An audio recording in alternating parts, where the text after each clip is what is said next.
Mount Everest, known by its original names Sagarmatha in Nepal and Chomolungma in Tibet, is the highest peak in the world with an elevation of 8,848.86 meters above sea level. This mountain symbolizes human ambition to surpass physical and mental limits. Located on the border between Nepal and Tibet, Everest is part of the majestic Himalayan range, formed by the tectonic collision between the Indian and Eurasian plates millions of years ago. The first ascent of Mount Everest gained global attention in 1953 when Sir Edmund Hillary, a New Zealander, and Tenzing Norgay, a Sherpa from Nepal, successfully reached its summit. This achievement inspired thousands of climbers from around the world to follow in their footsteps. However, Everest is not only about magnificence and victory. Behind this achievement, the mountain holds many tragic stories that reflect the dangers of attempting to reach its peak. In fact, until March 2012, Everest had only been climbed 5,656 times, but had resulted in 223 deaths. And according to the latest data in 2024, the Himalayan database recorded that only 7,269 people had successfully reached the summit out of 128,884 people registered to climb this mountain, and of that total, 335 people died during the ascent.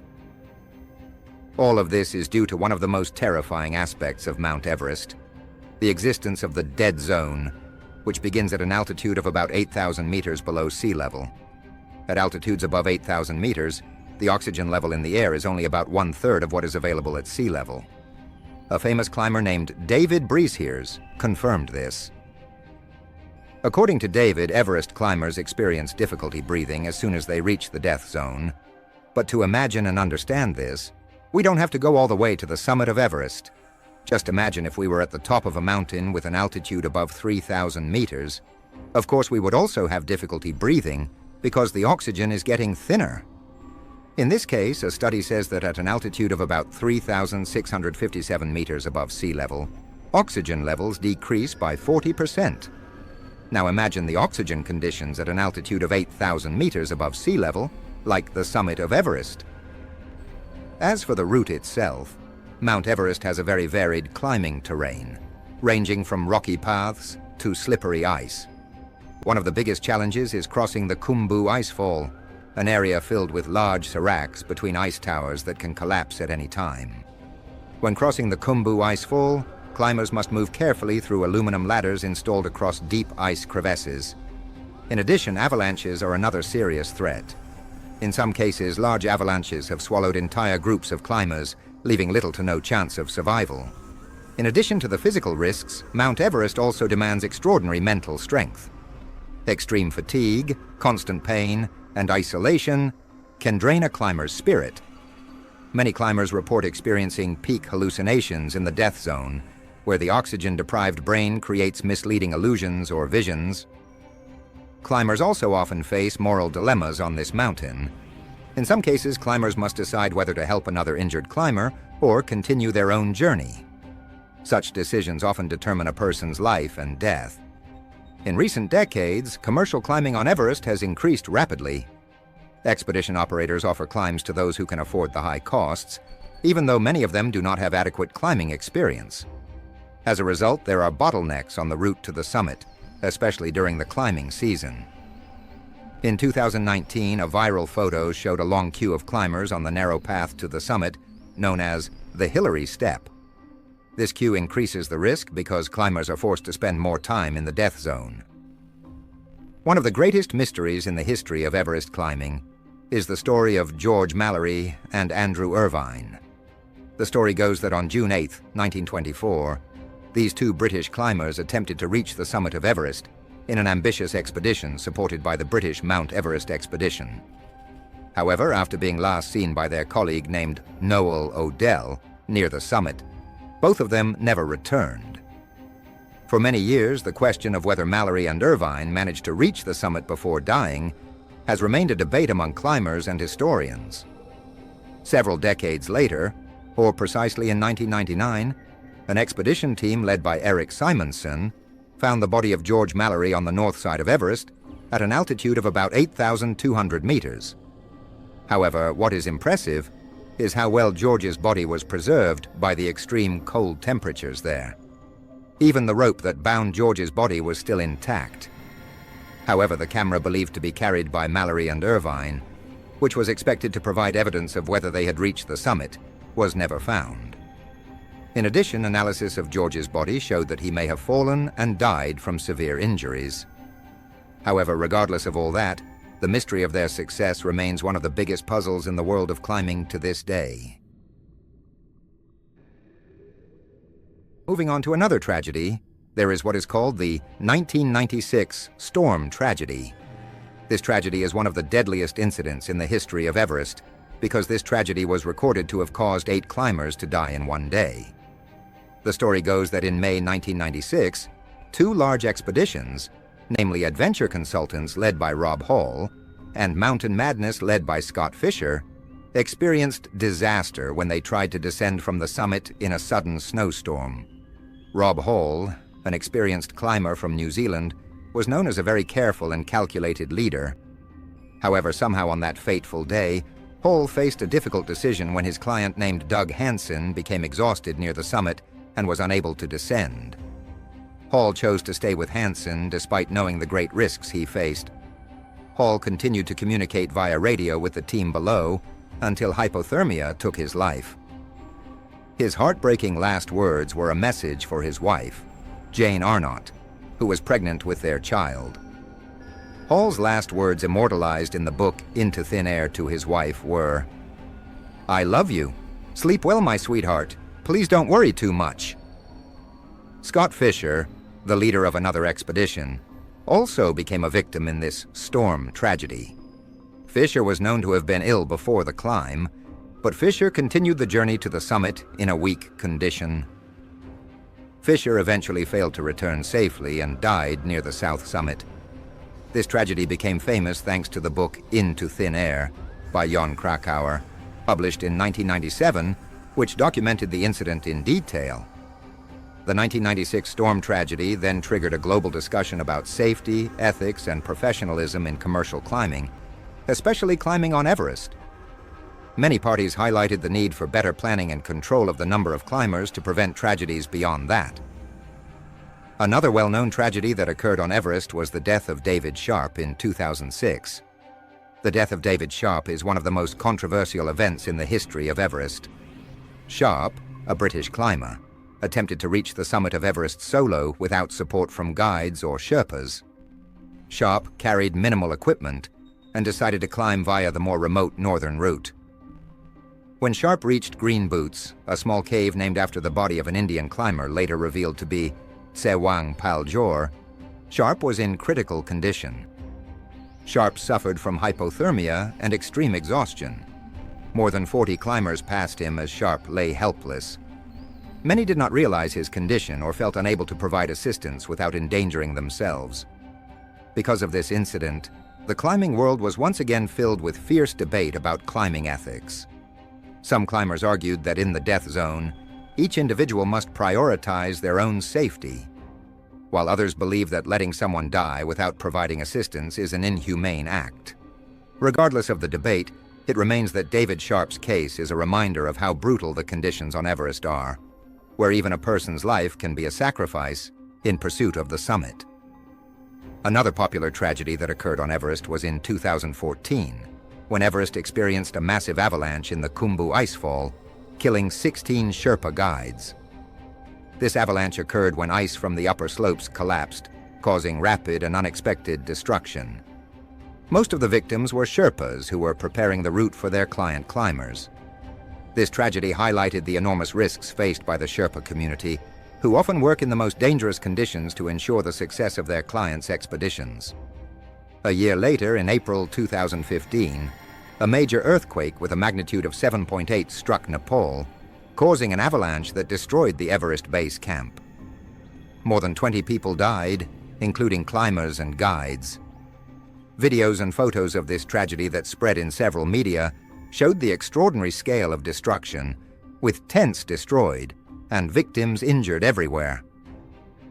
This earthquake was not only one of the biggest natural disasters in Nepal, but also changed the face of Everest climbing for some time.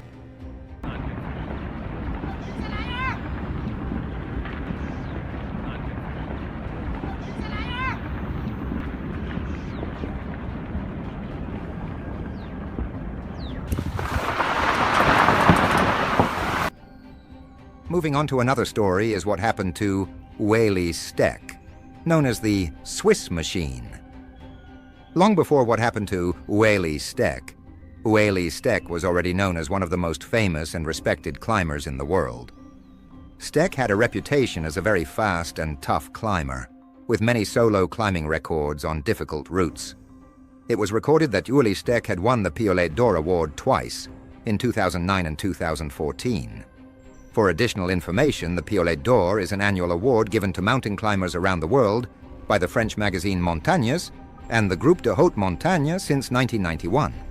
And a year after receiving the Piolet d'Or in 2015, Whaley Steck received the National Geographic Adventurer of the Year award. However, in April 2017, tragedy struck when Steck was acclimatizing for his ambitious project, namely climbing Everest and Lhotse without supplemental oxygen in one trip. While attempting a new route on the west side of Everest, Steck slipped and fell to his death at an altitude of about 7,600 meters. His body was found by a rescue team and evacuated to Kathmandu. Steck's death shocked the global climbing community because Steck was considered one of the best climbers with extraordinary experience.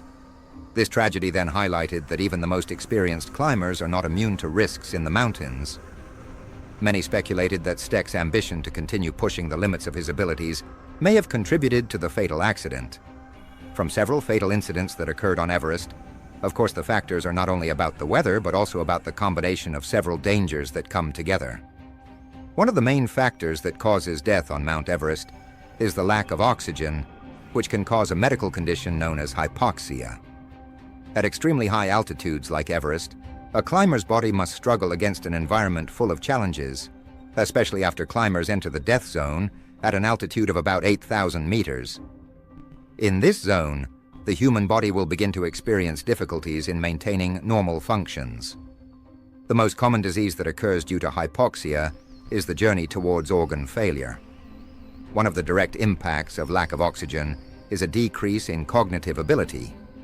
Peter Hackett, a high-altitude expert, explains that when the brain does not get enough oxygen, it will trigger high-altitude cerebral edema. Under conditions like this, a climber will feel nauseous, begin to feel confused, lose concentration, and even hallucinate. This makes it difficult for them to make the right decisions, such as when to rest or when to descend to save their lives. At altitudes of more than 8,000 meters, the human body also begins to experience a very significant decrease in physical function. The heart must pump harder to circulate oxygen-rich blood throughout the body. However, even though the heart tries to work harder, the higher we climb, the less blood can flow to the brain and other vital organs. Even with the help of an oxygen mask, many climbers could not survive long in the Caldwell Extreme expedition on Everest in 2007. Dr. Jeremy Windsor took blood samples from 4 climbers who were queuing in the death zone. Dr. Jeremy then found that their breathing was the same as that of a dying person. When the amount of oxygen in the blood drops, the heart rate will soar to 140 beats per minute. This condition will increase the risk of a heart attack. In addition, Dr. John Bingham, a physiology expert who has studied climbers at extreme altitudes, stated that at altitudes of more than 8,000 meters, even the use of supplemental oxygen does not guarantee complete safety. The use of oxygen only helps the body to survive a little longer, but cannot overcome all the physiological problems that occur.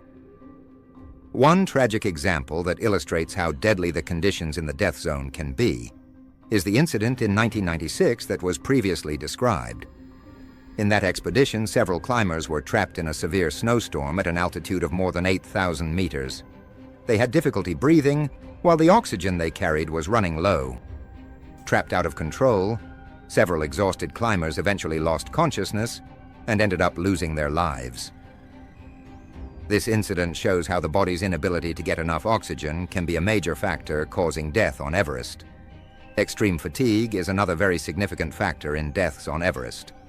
At altitudes like this, a climber's body works hard to overcome the lack of oxygen and extremely low temperatures. Dehydration is also a major problem because the air at high altitudes is very dry, and many climbers do not drink or eat well enough during their climb. Dehydration can worsen body fatigue and cause organ failure, which is ultimately fatal. Climbers who are too tired often cannot think clearly and begin to lose the physical ability to continue their journey. At this point, they can make wrong decisions or are unable to survive longer. The Himalayan database also notes that many climbers are trapped or die from excessive fatigue after hours or days of climbing without enough rest.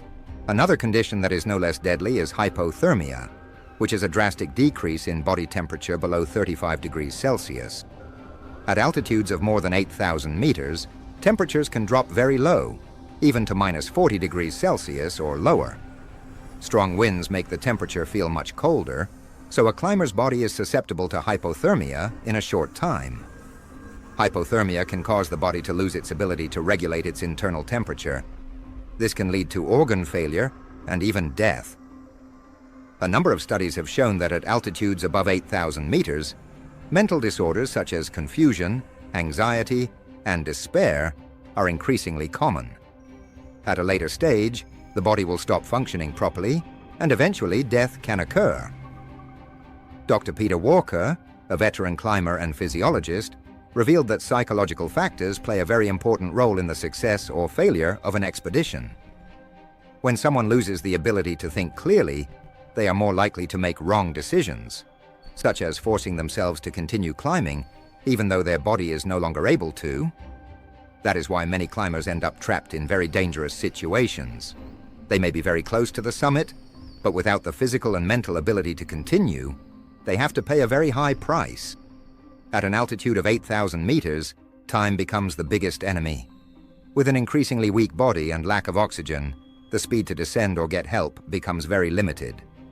Overall, the extremely high altitude on Mount Everest causes climbers' bodies to face very severe challenges. Limited oxygen, extreme temperatures, physical fatigue, and mental disorders all contribute to the high death toll on this mountain. The Himalayan database notes that about 50% of all deaths on Mount Everest are due to hypothermia and heart problems caused by extreme temperatures and physical fatigue. In addition to medical factors, many deaths on Everest are also caused by accidents. The steep and rocky terrain makes climbers very vulnerable to falling, slipping, or getting trapped in narrow places. These accidents can happen at any time, both when climbing towards the summit and when they are trying to descend. The steep terrain, coupled with slippery ice, makes every step very risky. Dr. Peter H. Brown, a doctor who has conducted research on Everest, notes that climbers who fall often cannot get help in time because of the difficult terrain that must be traversed to reach them. But one of the biggest but rarely suspected threats is the queue of climbers when heading to the summit is bad weather. Mount Everest is known for its very unstable weather, which can change very quickly. During the peak climbing season, which is May, snowstorms or strong winds often come suddenly. Unpredictable weather, lack of oxygen, and queuing are a combination of major factors causing death. Alan Arnett, a senior climber who reached the summit of Everest in 2011, in his interview with Fox News in 2017, said that the biggest problem on Everest today is the increasing number of inexperienced climbers and unqualified guides. Climbers who are caught in a snowstorm often lose their orientation, get trapped in the snow, or cannot move in the right direction even with adequate equipment. Snowstorms can drastically lower temperatures, worsen hypothermia, and accelerate fatigue. In this case, the Himalayan database also notes that more than 30% of deaths on Mount Everest are due to bad weather that comes quickly and unexpectedly. For the deaths that occur on Everest, it is not uncommon for us to hear stories about the bodies of climbers trapped at extreme altitudes, sometimes even years after their deaths. This has become the most frightening and saddening phenomenon on Everest, because many bodies of climbers are not evacuated, even though they have died for years. However, there are a number of reasons why this happens. One of the biggest reasons why climbers' bodies are not evacuated is the extremely extreme terrain on Everest. It is perhaps common knowledge for climbers that climbing to the summit of Everest is one of the most dangerous in the world. How not? Everest has steep terrain, full of ice, snow, and sharp rocks. And the route that must be taken is very narrow and sometimes almost impossible to pass, even for climbers who are still alive, let alone for those who are dead. After reaching an altitude of 8,000 meters, climbers, as explained at the beginning, have entered the death zone, where the oxygen level is only about 1/3 of that at sea level. This makes the process of evacuating bodies very risky. The helicopters used for evacuation cannot reach this altitude due to flight altitude limitations and limited oxygen. Even if there is a rescue mission, the threatening terrain such as snowstorms, strong winds, and unstable snow makes body evacuation an almost impossible task. In addition, the steep and unstable terrain at that altitude makes it more difficult to evacuate bodies. To bring a body down the mountain, rescuers or climbers must navigate very dangerous terrain, which can be fatal if they are not careful. Lack of oxygen, physical strain, as well as the risk of falling or getting trapped, make body evacuation very risky and requires enormous and difficult efforts to carry out. However, in addition to the difficulties due to weather, altitude, and terrain factors, evacuating bodies on Everest also requires very large costs. An evacuation operation can cost up to tens of thousands of US dollars, which includes costs for professional climbers, climbing equipment, as well as helicopters to bring the body down, and that too if the weather allows. In addition, additional costs will arise if carried out during the rainy season or storms, which often adds to logistical difficulties. Reuters and the BBC reported that the cost of rescuing or evacuating a body from Mount Everest can reach more than $30,000 US. In many cases, families or interested parties choose not to pay this very large cost, considering the many risks involved in the evacuation. One of the most famous examples is the body known as Green Boots, who died in 1996 at an altitude of 8,500 meters. His body still lies on the main route of Everest and has become a well-known landmark for many climbers. The main reason why the body known as Green Boots was left in place is because of practical and logistical considerations. Climbers trapped in extreme situations often do not have enough time or energy to handle bodies at such altitudes. The main focus is on saving lives. Many climbers choose to keep moving even though the body lying on the route is a stark reminder of the risks they face, because the process of evacuating the body will only waste time and energy that should be used to survive. In addition to these factors, many bodies also cannot be evacuated due to the inability to identify or find the body. National Geographic reports that many bodies that are lost on the mountain are trapped in snow or are in unreachable locations, making evacuation very difficult and often impossible to do. At altitudes like Everest, searching for bodies can take days or even weeks, which will increase the risk for the searchers. In addition, climbers often do not have enough information to ascertain the location of the missing body. This exacerbates the already very difficult evacuation efforts. A BBC report in October 2015 mentioned that at least more than 200 human bodies have been found near the summit of Everest. However, despite the many deaths and tragedies that occur on Everest, its appeal remains undeniable. This mountain remains the ultimate symbol of achievement for many people, even at an incalculable price. Not infrequently, the price is life itself.